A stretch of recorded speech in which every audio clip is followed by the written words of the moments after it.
ブロッドの結晶？前にも説明しましたが、オーバーブロッドとは術者の体に蓄積しきれなくなったブロッドが溢れ出して起こる現象です。ブロッドは魔法を使用すると発生する廃棄物、強い毒素とよどんだ魔力を含んでいます。そしてそれは術者の強い負の感情を具現化したかのような巨大な化身を形作る。オーバーブロッド状態を落ち着かせるためにはあの化身を何とかして本人から引き剥がさないとダメなんだよね。ああ、今まで僕たちが遭遇した事件では先輩たちをそうやって正気に戻してきたと思う。ええ、オーバーブロッド状態を解消するには化身と対象者の魔法的連結を断ち切るしかない。消失の際、化身内で凝縮されたブロッドが結晶化したという例があるそうです。ブロッドが結晶化？魔法石も地中や空気中に流れる魔力が何らかの要因で結晶化したものですから、魔力の檻であるブロッドが結晶化しても不思議ではない。とはいえ私も現物を見たことはありません。まずオーバーブロッド自体が極めて稀な現象なので、しかし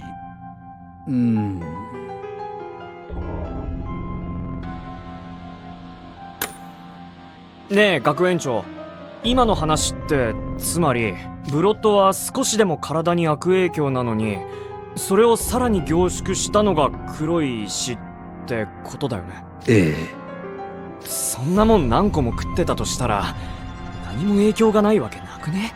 じゃあグリムはその石を食べた影響で凶暴に？全ては憶測です。そしてグリム君は我々と意思疎通できると言ってもやはりモンスターだ。監督生君を攻撃してきた凶暴な姿が彼の本性である可能性もある。明日も引き続き総合文化祭が開催されます。他者に危害を加える危険なモンスターを野放しにしておくわけにはいきません。危険なモンスターってグリムですよ。私だってグリム君を疑いたくはありません。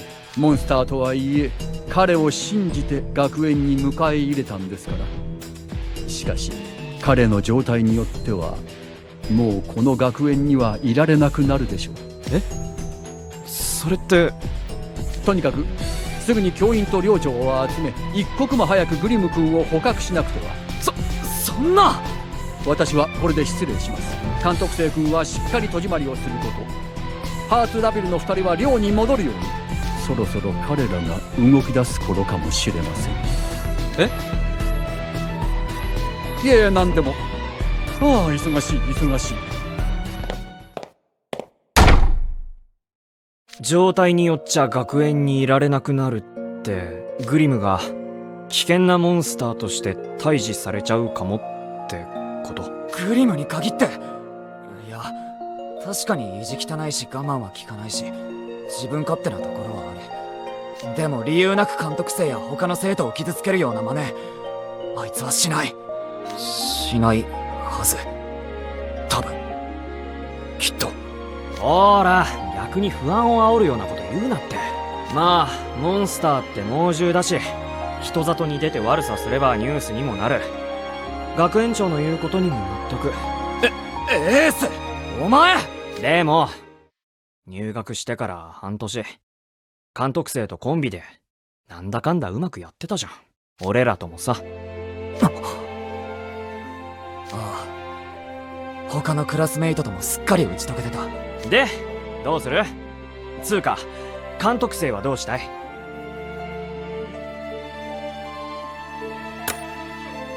そう来ると思った。じゃあパパッとあのバカを探し出しますか。だな。